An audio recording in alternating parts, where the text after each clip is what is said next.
Welcome to Tommy Solo's Famous Friends. This is where I get to chat with people I've connected with over the years in the world of arts and entertainment, and today I'm very pleased to have with us Universal Honey, Leslie Stanwyck, and Johnny Sinclair. Welcome to the show.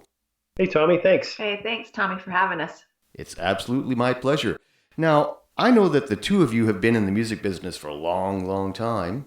First time that I ever saw the two of you was with The Pursuit of Happiness, fronted by Moe Berg, but there's a history before that. So why don't you tell me how the two of you got into the business to begin with and how you connected in the early years?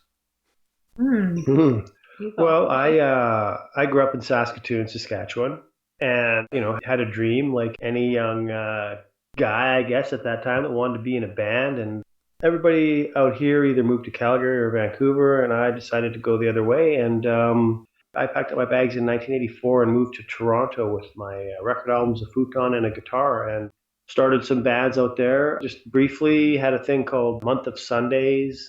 Our big claim to fame was we opened 2 nights for Breeding Ground at the Rivoli on Queen Street. And then, that kind of fell apart. And I heard through a guy named Jerry, who had a band called Jerry and the Sons of Rhythm Orchestra, that Moe was moving to town, and I tracked him down when he got here, and we started hanging out a bit, and he said he was looking for a bass player, and I said I should be your bass player, and he said, well, we were friends, and I wouldn't want that to ruin our friendship. And I said, it's okay, I can take it. Anyways, I think I got 51% because I made it into the band. So, and then we had a couple of girls named Tam and Tosh singing with us for a while, and then we kind of wanted to make a change and had a girl guitar player and another vocalist. And that's when Leslie came to the audition, and that was 1987 at Moe's place. And January 88, you were in the band. We were already started practicing. So that's how I met Leslie. Yeah. Cool. So you met through the audition, and it's been an ongoing partnership ever since. Yeah. Yeah, for sure. Cool. And it's hard to imagine just how long Universal Honey has been a thing. I didn't realize that you started that band in 1992. So what happened to propel you into that away from The Pursuit of Happiness? I guess we just started writing together, and we had a lot of fun in Pursuit of Happiness, but we couldn't write in the band. You know what I mean? Like, we couldn't contribute writing wise. That was Moe's project. So we just naturally started writing more and just realized that we would have to do our own thing in order to, have that be creative, So that's what kind of ended up happening, really. It was just kind of a necessary thing if we wanted to explore what we could do creatively. Yeah, it just started as a creative outlet. Yeah. I'm curious. It sounds like it was sort of an evolution for you. Are the two of you a little bit younger than Moe? A little bit, yeah. A little bit, yeah. Okay, so you were the youngsters in the band, and you had your own dreams, but it couldn't happen while you were employees in another person's project, so to speak. But we, I willingly took the job as an employee. It was awesome. I'd seen Moe's other bands, and I knew what he was capable of. The guy's good. There's no two ways about it. Every band that he put together that I saw in Saskatoon was pretty stellar and highly enjoyable and clever, witty, and highly charged rock and roll. It was good. That's something that I wanted to be a part of at the time, for sure. Well, there's no question of the talent there. Yeah. I'm just saying that every bird has to leave the nest if it's going to fly, right? So you had to evolve and do your own thing. And I was curious about the age thing because it seems like that's been my past. Is like I always started playing with people that were a little bit older than me. And I think that's how we all get our first break, if you will, is that you kind of work with the masters, learn from them, and then if you're going to go anywhere, you go, right? Right. Yeah, totally. It was a great opportunity. For me, they were just starting to get some notice and stuff like that. And so it was just a great jumping onto the bandwagon moment. And for me anyways, because I was just playing in my own band at the time that was just starting out, and it was just a good opportunity for me. And it was a lot of fun, and It didn't seem like it at the time, but it happened pretty quickly. Yeah, it did happen very quickly. The independent video really sort of went viral, I guess would be the term nowadays. And, when we were doing it, it was like we were having a blast. But then, in hindsight, that whole thing was pretty quick. Mm-hmm. Happened pretty quick. Mm-hmm. Yeah, it did. It was just a couple of years, really. Mm-hmm. Right. Yeah. You either take off like a rocket or you work at it for a millennium. Yeah. Yeah. Yeah. Or two. Yeah. Yeah. Yeah. And you're still at it after all these years. Like I said, that was a long time ago when you think about it. I mean, 30 years. Wow. Where did that time go? Yeah. Right. I know. Yeah, it's crazy. It does. It goes by so fast. Like I always look back and think like, wow, what happened? But then there's so many chapters in there and so much change, Yeah. Hopefully. Or be boring. Be boring life. Yeah, no kidding. Yeah.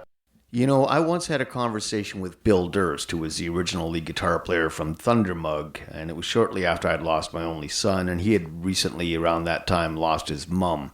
So we were both pretty sad about that, and he said, Tommy, you and I, before we were actually born into this existence, we were given a choice while we're floating in the ether of two buses. Bus number one, would be your life is just going to be all highs, and you'll be happy, and everything just goes smooth the whole way. And bus number two, you get the extreme highs, but you also experience all the extreme lows. And so both of us put up our hands and went, ooh, pick me for bus number two. So it's crazy how life goes. It seems like you can have it all and not have it all, and it's a big roller coaster ride sometimes. I don't think anybody has the happy bus, Tommy, in this life. Like I've never met a person that said my life has been just happy bus. I don't think that exists. So, I think we're doing it all right. We're doing it the right way. This is the way that it is. Reminds me of a story when Moe and I worked in Etobicoke at the Book and Record Warehouse. There was a bus that was called the Chunky Fun Bus. It was chunky soup, and it was every ad on it was chunky soup. It was called the Chunky Fun Bus. Yeah, it was good. Chunky. That's a good band name, actually. I might just take that, the Chunky Fun Bus, on tour. Coming to a town near you. Oh, boy. So the pursuit of happiness happened, and there was that moment in the sun. And then in 92, you formed Universal Honey. Now, originally that was a 4-piece band. Right after TPOH, Leslie and I started a band called Loud Factory. And the drummer was James Pollock, and the guitar player was a guy named Gerard Potma, who's still playing today in a band called the Sin City Boys.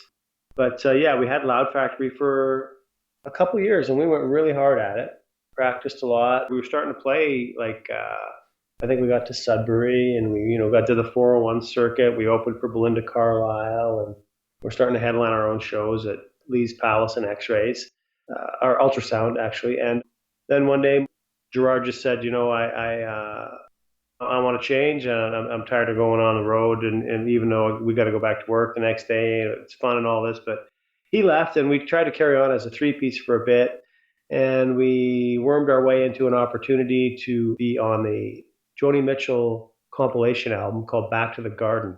I think Sloan was on it, and I can't remember who else was on it, but we did a song on that. And that was our introduction to Aubrey Winfield, who, we were thinking, let's change our name. And it was literally basically them saying, look, we want to go to print with the artwork. What's your band name? And that's when we came up with Universal Honey. It was a song that Leslie had written in high school with her friend. And we just said, let's use that name. So that's how Universal Honey was born. And then that was, we went in the studio as Leslie and myself. And we had a guy named Mike Slosky play drums, and a guy named Roberto Bartolucci played guitar with us, and Jim McGraw played some keyboards. But then our first live thing had nothing to do with that. Robert played with us, and we had Creighton Doan on drums for a while. And then it was just, whenever we went out on tour or play around, we'd sort of try to keep a band together. And, we managed to We did a lot of touring, though, with the main people who were like Bill Majoris and Laura Sargent. Yeah, Laura. So that was the 4-piece. They were two Hamiltonians, and Bill now has a band called Foreign Films. Yeah, I'm looking at a wall of our 8x10s of our group pictures, and there's a bunch of different incarnations for sure. Cool. Yeah. I'm guessing you can see the posters behind me. For the people listening, you can't see it, but oh boy. So I was curious about that name, Universal Honey. So it came from a song that you wrote, Leslie. What was the inspiration for that? And we'll be right back after this.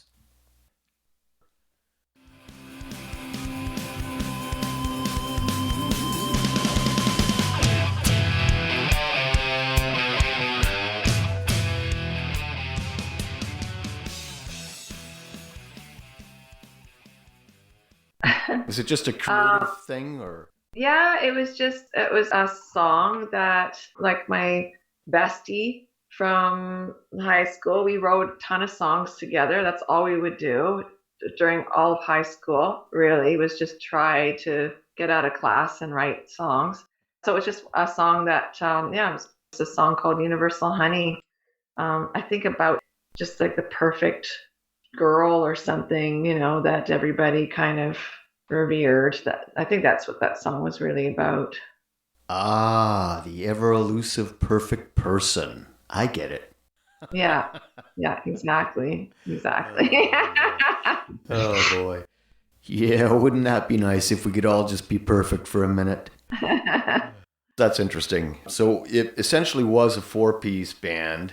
Now, I don't want to move too far ahead, but you're primarily a duo. When you go out live, do you still bring a band with you, or is it now more of a duo thing? No, we definitely do bring out a band. We love to play in a band. I mean, we do duo gigs and stuff. We do acoustic stuff, and that's a lot of fun. But no, we love to play with a band and have that energy for sure. That's our happy zone. Cool. Now, you talked about coming to Ontario later on this year. Do you find that there's enough work around Saskatchewan to keep you busy for the most part, or do you have to really get out there? You have to get out there. There's no doubt about it. Yeah, because it's a smaller group of people. I guess that it's just you can overplay as an original band. So we do, some stuff where we do cover. We do play cover music, and it's fun. As a duo, we do our duo stuff, so and that we can play. We'll play in the pubs and the restaurants, and we have another group as well that plays around in the bars as well, called Tucker Lane, which is more roots Americana. That's more of a project band. Really, Universal Honey hasn't played like a live show in a venue.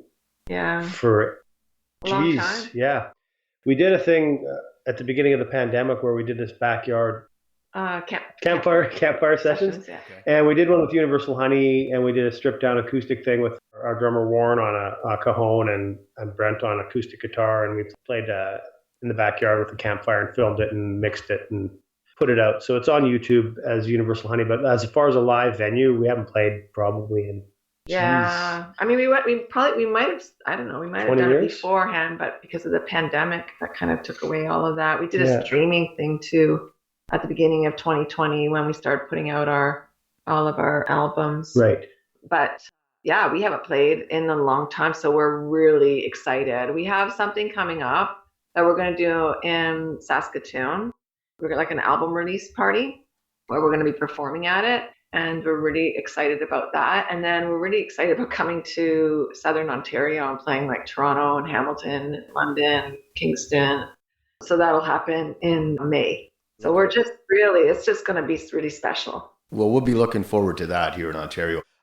I was curious about the work around Saskatchewan because years ago I met a musician who was from Alberta, and he had moved to Ontario, and he said it's just too far, like between points out west for gigs. So I don't know if that's still the case. Still the same size. So you can go out. You can play Regina and Edmonton, but Calgary, there's Winnipeg. But we're kind of it's part of the national fabric of the touring bands getting out here and long drives. But it's a lot easier for sure in Southern Ontario because you do have so many places that are so close and just more people. That's all it is. It's just there's more people in Southern Ontario, right? So that's true. It's easier to play more. For now, sure. You mentioned doing the covers. A lot of people don't realize how hard it is to make a living as a full-time musician, especially these days. And the pandemic has changed everything. I mean, I know a lot of people, if it wasn't for our federal government, as musicians would have just been out in the street, during the early pandemic lockdowns. Yeah. So For sure. it's interesting, there are a lot of people who have this idea that if you're a relatively famous musician, that you just, your life is champagne and roses and Cadillacs, right? But if you want to make a living, there's a lot of people that make their living by playing like seniors' homes every day, for example. And for me, I'm just happy that I have a day business so that I don't have to go out and do some of those gigs, but if you're a full-time musician, it's not all just champagne and caviar. No, I remember even on being on the road with Pursuit of Happiness. And when we came back, I would work temp jobs. And I remember at one of my temp jobs, someone going like, "Hey, where's your limo?" And they were completely serious. And I'm like, "What do you think? I'm working here. What are you talking about? I have to work." And so I would do like temp jobs in between being in a band that was doing well, because we would just be, we were only paid a certain amount a week, which wasn't that much. And so, it was tough even then. And it's tougher now. It's true. So many distractions.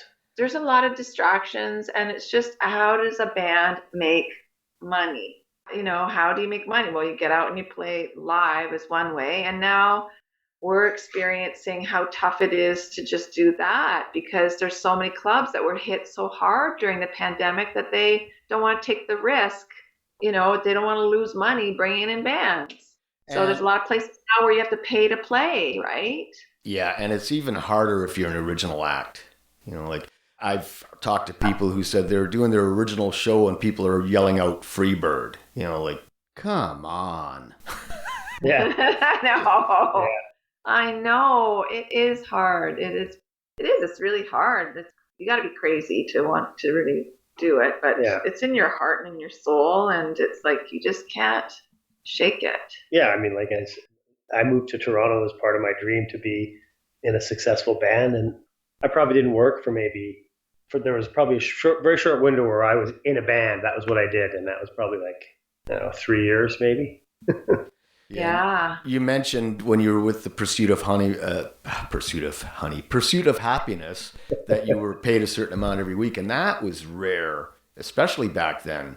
I got into a band where I was salaried, but I wasn't playing anywhere near what my dreams were. I was playing in a show band, 7-piece show band, wearing a tuxedo and singing solid gold hits from the 50s, 60s, and 70s. So that wasn't my idea of the dream, but it's a hard enough go to be a musician in the first place, and to be an original act, man. But you have been working on your own thing for all these years. And I know there was a big gap between albums. You'd recorded 7 albums up to, was it 2004? And now that the new album is just been released all these years later. Wow. I know. It's crazy. I don't think we didn't think we were going to do another Universal Honey album, I don't think. Yeah, no, there was a point where we didn't have any of our music up on streaming, and we had one album up, I think, on iTunes only. And our longtime manager and friend at that time, he got sick, and he gave us back all of our catalog except for the first album. And then we negotiated the rights to put that out, and we thought, let's put them out in chronological order. And it was kind of a pandemic project for us. Mm-hmm. We put out our first album and did social media with the pictures and some stuff from around that era, and just chronologically went through our catalog, releasing each album every few months. Yeah. And when it was over, it was like, let's record something. So we recorded a song, and we worked with a friend named Dan Marfisi, and that was a song called Just Like You, which is just a single.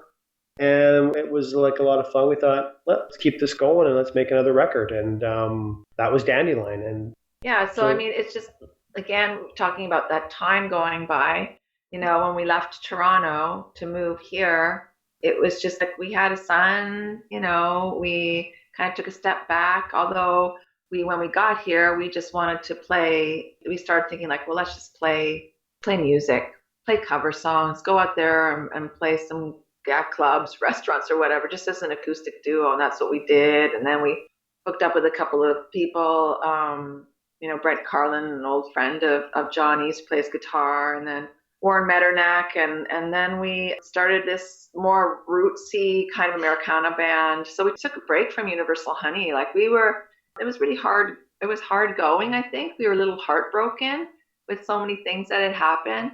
We had a record deal that fell through, and I don't know, just all these things, just slugging it out there, going out on the road all the time. And yeah, I think that we were probably at the time a little bit heartbroken and just wanted to take a break, right, from it. And yeah, and then we came out here and we just started playing music, just learning other people's music and just kind of getting our chops up and kind of appreciating doing that, even though when I was younger, I'd always be like a cover band. I would never play in a cover band. Never say never, right? But there is something about learning and putting your own spin on things and learning other people's music and kind of delving into that and diving into their songs. Well, I was going to ask about that because Universal Honey is a very hook-laden pop rock kind of band. And everything is hummable, singable. When you were doing covers, are you the type of people who would do the popular stuff, or were you digging into back catalog kind of? Yeah, it was sort of deep dive sort of stuff, right? Yeah. Songs that people would know but weren't always like the standard fare kind of. Okay. Yeah. So I don't know about you two. I've recorded a few covers over the years, and I was determined that I wasn't going to do anything note for note. In fact, I recorded one of David Henman from April Wine, one of his originals called Drop Your Guns. And I thought, you know what? I'm going to go talk to him. Like, he lives a couple hours away from me. So I went to his house and we had espresso and shot the breeze for a few hours while I drooled over his massive guitar collection. Anyway, he said, yeah, you have my blessing to cover my song, but don't do it note for note. And I said, buddy, that is so not me. I feel like... there's so many people, and I give a lot of kudos and credit to tribute acts for all the work and time, and energy put into it. But if I'm going to put that kind of time and energy into something, I want to make it my own and put my own personal stamp on it. Yeah. We would mostly do the covers our own way. Yeah. They're always our own way for sure. So still you could identify the song. Yeah. But yeah, it was first of all, you have a female singing a guy's song. And then, I like a lot of... You don't sound like Bruce Springsteen naturally? Is that what you're saying? No. So it's kind of sure. She is the boss, though. I did notice, Johnny, when I was looking at your social media, that you are the employee of the month at Universal Honey, so that's pretty cool. I mean, a lot of time and energy and dedication involved in getting that. Do you have the plaque up on your wall behind you there? I can't really see it. They told me it was in the mail. Okay. Yeah. So it's all coming around back to the new album, and this is getting really interesting. But I think we're going to have to talk about the rest of this stuff in part 2. So for now, cheers, and we'll see you in part 2. Yeah. Thanks. Well, this is fun, and we will continue discussing the evolution of Universal Honey in part 2. Now, for your listening pleasure from their brand new album release Dandelion, here is Universal Honey with Hush a Word. Enjoy.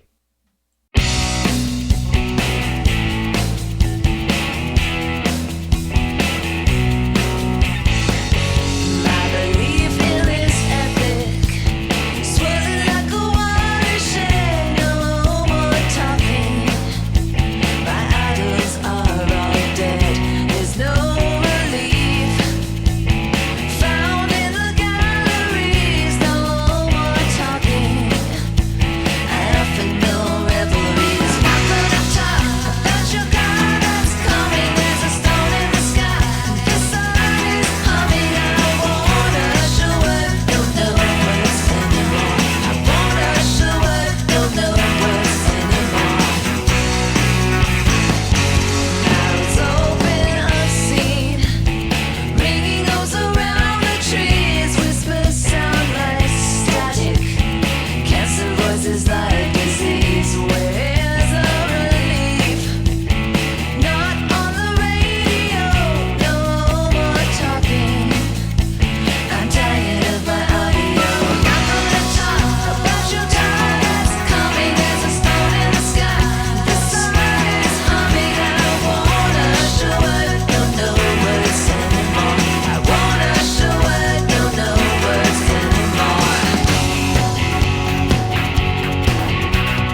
Tommy Solo's Famous Friends is a one-man production, meaning that I've done all the work, including recording, editing, guest acquisition, etc.